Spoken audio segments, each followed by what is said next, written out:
All right, hello, welcome to physics. This is Mr. Gerber here. I made a recording before I went off on the senior retreat, so at least this way I can maybe teach you a little something while I'm gone. Hope that's all right. Some of your classes you're probably going to today, like, oh, here's your textbook, here's your syllabus. Blah, blah. I'm like, I'll just do that when I get here on Thursday, if that's all right. And if not, too bad, because that's what I'm doing. Okay, well, you should all just be kind of juniors, maybe a couple seniors in here. What we're going to do, actually, till the seniors get here, um, today we're going to start off by looking at some math stuff that's going to be in physics this year. Okay, there's honors physics. We're going to be doing, there's math involved. Basically, physics is a science where you look at the world and go, that's interesting. How can math model it? It's pretty nice. But really just a couple things that you should know already and just need to make sure you're good with them before we get going. So 2 things for math that you need to be able to do in this class. One thing you have to be able to do, remember your trig, your right triangle trig. Solving a right triangle, your SOHCAHTOA, sine, cosine, and tangent. Good times. We're going to review that today, and also how to solve a quadratic equation. Okay, those will show up a lot, especially in chapters 3, 4, 5. We get quadratics flying around, and so you just got to make sure you know how to handle those things. Okay, and if you have questions, I hope someone in here can answer them, as I'm in Tennessee right now. Okay, well, let's go. We're actually going to start. We're going to do little solving right triangle, SOHCAHTOA. So, quick review. And you have a right triangle. Okay, any right triangle, the hypotenuse is across the right angle. Everybody knows that, right? If you pick an angle, from that angle's perspective, you've got an opposite side and you've got an adjacent side. And you got your hypotenuse here. Okay, lame joke. Going on right there. And so then we define the trig function. Sine is the opposite over the hypotenuse, opposite over hypotenuse. Cosine, adjacent over hypotenuse. And tangent is opposite over adjacent. Okay, again, this should be pretty well reviewed for you. At least I hope so. So we're going to be looking at, here's a right triangle. Go ahead, if you don't have your paper out yet or notes out and ready to go, it's just a good idea to write this down. Let me give you a second. Just this example down here, it's not a bad idea. It's been a summer. Okay, I had a nice summer. Hope you had a nice summer. I can't wait to talk to you guys, but I'm not here right now. Okay. I'm probably much more sleep deprived right now than I'd like to be. Okay, so hopefully you got it written down now. If not, if I ever get ahead, by the way, just ask the sub to pause the video at any time, and that can be paused. Okay, so we're trying to find, let's say, A. From the 40's perspective, that side down here, A, would be our opposite side. And the B would be the adjacent side. It's adjacent to the 40. And this side over here is the hypotenuse. So then, if I want to find our A, I work with, that's the opposite side. I know the hypotenuse, opposite hypotenuse, that's my sine. So sine of 40 is going to equal the opposite over hypotenuse. And then we multiply we got to get A by itself, so we're going to multiply each side by that 14.2. Cancel them off. Grab me old calculator here. How you doing this morning, Sharon? I'm doing great. Awesome. Make sure you're in degree mode if you're ever playing with sine, cosine, and tangent. If you're not in degree mode, you're going to get a bad answer. You're going to have a bad time. Okay. I'm getting let's say to the nearest hundredth, 9.13 to come in for A. Okay, and you could check that. I might make a mistake here, and you're just going to have to live with it because there's not much else I can do right now. Okay. Give you a chance. Go ahead and get B real quick. Give you 30 seconds here.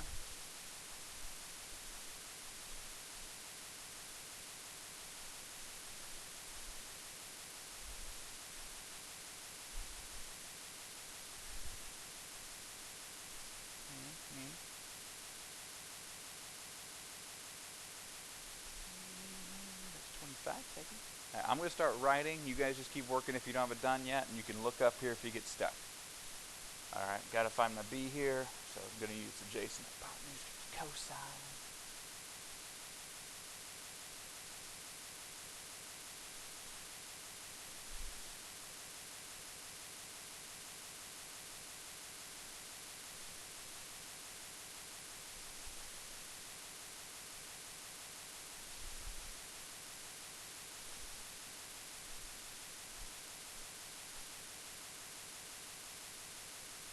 Get about 10.88 to be my b.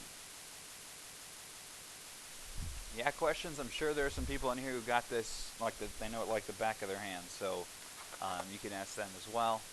If you ever need to see this video again, by the way, I am going to upload it to Schoology, which is now our replacement for my big campus. Not sure if you've heard about it or not yet. So that'll be a place where you can watch these videos again, Schoology.com. Okay, let's continue on. So that's SOHCAHTOA. That's the little review we're going to have for that. Okay, thumbs up? Alright. Hope so. I'm imagining thumbs. Okay, next thing we're going to talk about. What was the next thing? Solving a quadratic, right? Got a question though for you to start. What is a quadratic? You know your vocab. You know what that means when I say this is a quadratic. You know how to recognize it. Let's just think about it for a second. Okay, because if we don't know what they are, we're not going to know necessarily how to solve them. Okay? A quadratic is an equation or a polynomial. A quadratic equation is in the equation. You can have a quadratic polynomial as well. That can be written in the form ax squared plus bx plus c equals 0. Okay, we call that a quadratic. Now, b might be 0. C might be 0. Those things might not even be there. It's still a quadratic as long as the square term is there. If a is 0, then we're dealing with a linear or less equation there. But this is a quadratic equation. And you're thinking, yeah, we did these since Algebra 2. We did some of these actually maybe at the end of Algebra 1. Okay, there were 3 ways to solve them. Do you remember? One way to solve an equation like that is, good job, factoring. My psychic powers, I heard someone thinking it in the future, or the past, or however you want to look at this. Somebody else? Well, that's the third one. That's solving using the quadratic formula. Not bad. Quadratic formula is what you see up here on the wall. It's on that poster up there. Negative b plus or minus square root of b squared minus 4ac over 2a. Good times.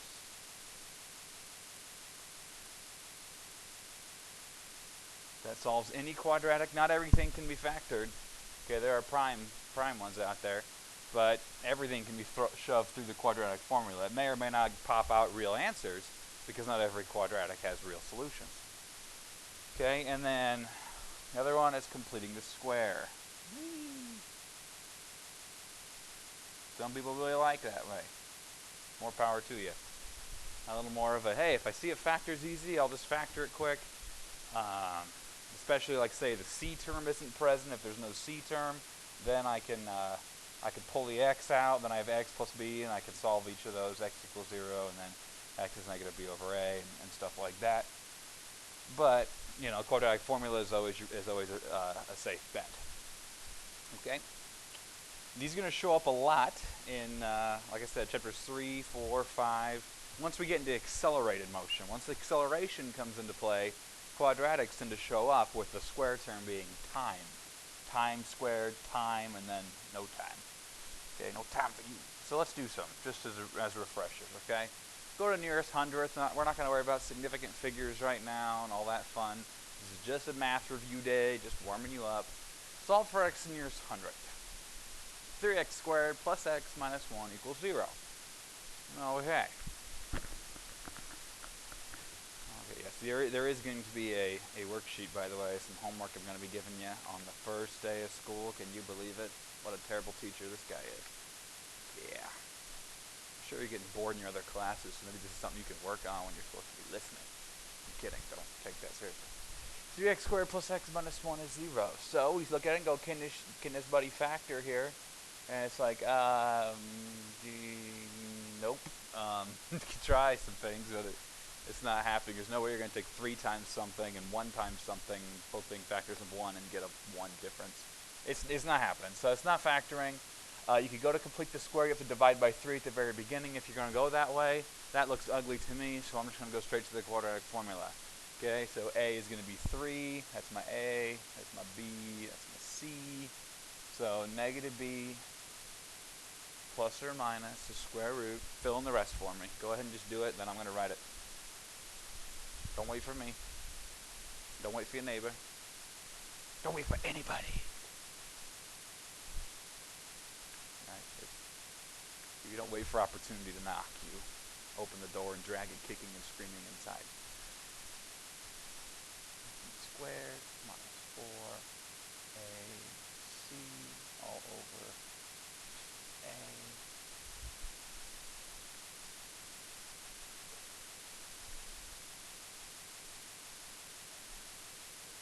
Minus minus becomes a plus 12. 1 plus 12 is 13. Now specifically I said, like, look at this, no, that's about as pretty as it gets. Well, I specifically said it in the nearest hundredth, so I'm going to actually have to have you go to the decimals for this. Okay, in physics and science and engineering, if I want to build a bridge and I tell them, well, the space between each screw needs to be -1 plus or minus the square root of 13 over 6, they're like, well, how many inches is that? I mean, this is not useful to us. Okay, it's great in the math world, it's so pure, but if we constrain math with reality, we're going to want to get some hundredths out there. Okay, so using the plus, I get 0.43.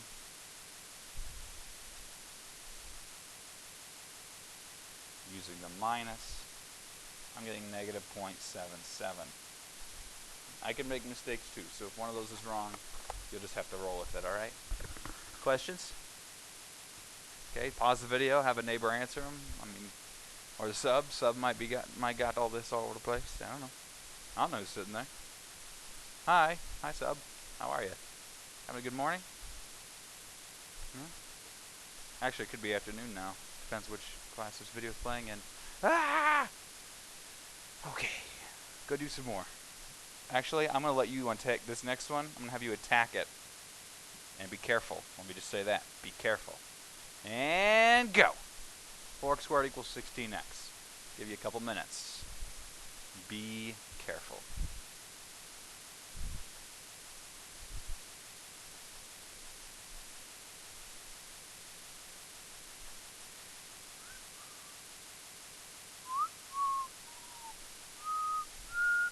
Practice my whistling while you're doing it.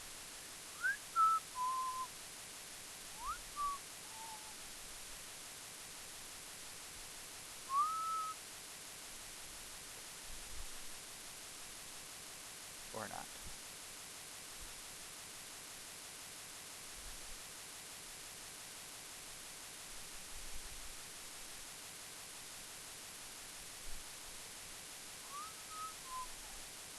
Another minute, yeah.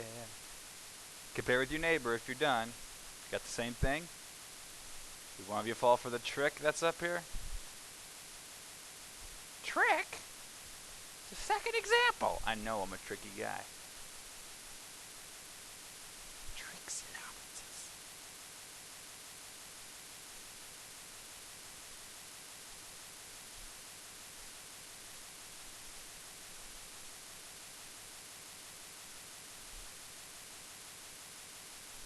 Seconds.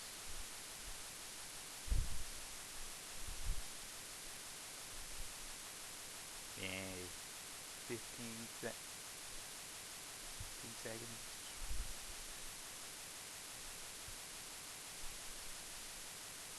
What'd you do in school today? Well, we did math in my science class. That happens. Okay. If you did this. Okay, you could divide both sides by 4. That's fine. You can divide both sides by 4. Okay? You may have even brought everything to the same side. But if you did this, maybe I should change colors into like some kind of forbidden pink. It's a forbidden color. You divide both sides by x. Cancel those off. I get x equals 4. You done goofed. Okay, you cannot do that. Now why? Why can't I just divide both sides by x if I can divide both sides by 4? Well, because in the math world, and actually in all the reality, you're not allowed to ever divide by 0, which may have been what happened here. X is an unknown quantity. Could x be 0? Maybe. Unless you can guarantee me x isn't 0, you're not allowed to divide by x. If you're able to guarantee me that x is not 0, this is legal. But since right now we don't know anything about x, I cannot do that. Change back to a not forbidden color. There we go. I don't know x isn't 0. So if you let me divide by x like that, I can prove to you 10 equals 1. Remind me to do that when I get back. Okay, it's fun. It's a fun little proof. Instead, if you could bring everything to one side. Okay, there's no c term, so whoopsies. Triple equal. There's no c term, so it's a lot easier to solve within the quadratic formula. You can pull an x out, and we get x equals 0 and x equals 4. Could have also, from the start here, just subtracted that 16x over, and then pulled a 4x out, and we get the same thing. Okay, there's lots of ways to go, but there are two answers, and look at that. One of them happens to be 0. If you divide it by x, you lose that guy. And sometimes dividing by x, not only do you lose one of the answers, you also might end up getting a wrong answer for the second one. So do not divide by x in this class. Do not divide by t. Do not divide by any variable unless you can look me in the eye and guarantee me that variable is not 0. If that's the case, then you actually are totally fine to do it. You're totally fine if you're constricting your variable, but if you're not, if the variable's free to run anywhere, you're not allowed to divide by it. Okay? All right, one more, and then you'll have, 10 minutes worth of work time here? Okay? Just a little, we're gonna handle this one here. Maybe I'll kind of run you through it real quick. Just write it down. This is actually a problem from chapter 3. You're looking at it, and you may not know that what this expression represents. If there's an object thrown upward off of a 100-meter tall building, it's thrown upward at 25 meters per second initial velocity, and it's on Earth, which is what that 4.9 they're representing, this will give me the time that the object actually strikes the ground, which is why it's set equal to 0, to be at 0 height.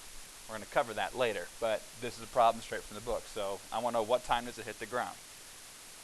Okay, and now why Eddie Murphy is on here is because look how cleaned up and presentable he is. Okay, sometimes you got to clean up and make these things more presentable. You could go right to the quadratic formula right now, but it's not maybe the best bet. I think it's worth it just to take one line and go ahead and rewrite it so it's in a nice, happy order. Okay, then you know what A, B, and C are without worrying about signs. Okay, just trust me, doesn't take much more just to rewrite it like that. Then you go right to the quadratic formula because I don't want to try and factor anything that's got decimals in it. No, thank you. So negative b plus or minus square root b squared minus 4a c over 2a. Also, if you don't feel like doing this quadratic formula so much, if you have a graphing calculator, which many of you probably do, you could graph y equals that blob. It's going to come out to look like what? It's a quadratic, so it's going to be a parabola. The a value is negative, so it's going to be opening down. It's going to look something like that. I don't know, just making this up. And then you can use the calc menu. So second trace is the calc menu. Second calc 0, and you can find the x coordinates of those. That's actually going to be your two answers. Okay, that's what the quadratic formula is popping out of, these two x coordinates. The negative 25 over 2 times negative 4.9 is the vertex coordinate, and then this plus minus shifts it. That's the minus and that's the plus to get your two answers. So you're welcome to use. In fact, that's probably how I'm going to solve it real quick, so I don't feel like typing that whole thing in. So let's see, negative 4.9x squared plus 25x plus 100 graph. Okay, so it's a lot taller than I thought it was. But anyway, second calc 0, left bound, say negative 3, right bound, negative 2, boom. I'm getting one answer, negative 2.64 for going to nearest hundredth. Second calc 0, left bound say 6, right bound say 9, go. The other one here is 7.74. So, quadratic formula is fine, but sometimes if you're rushed for time or whatever, you got a graphing calculator. It's kind of nice to graph it, and it's fun to see physically what's going on here. Negative b over 2a, you might remember that from your algebra. That's the x coordinate of the vertex, or the axis of symmetry. That gives you where the vertex is. And then this plus minus over 2a is how far you're going to get to those two spots. What happens if you get a negative under the radical? You're dealing with imaginary town. Okay, that means the parabola doesn't actually hit the x-axis and there's no real solution that solves it. Okay, it's only solved in the complex plane. So on the worksheet you're going to get here, I'm just going to read the instructions here real quick. Sub can pass it out, but it says, work must be shown or your problem will receive no credit. Do them on notebook paper, staple them to the sheet. If there are no real solutions, say so. Okay, you don't have to go out and solve it out and get the I for me. If you all of a sudden notice, hey, this thing's got a negative under radical, just stop right there and say there's no real solutions. Okay, we're not going to be dealing with imaginary physics this year, although there is plenty of imaginary physics actually at higher levels. We're going to be playing with the real numbers this year. And it says nearest hundredth, so give me 3.61 instead of the square root of 13. Okay, this is going to be your homework here. Have a good day. It's like, when is this due? It'll be due on Friday is my current plan to have this worksheet due. But you might as well just knock it out. You probably don't have much homework in other classes. Maybe you do. I don't know. Have a good one. It's been a blast. For me, at least. Woo!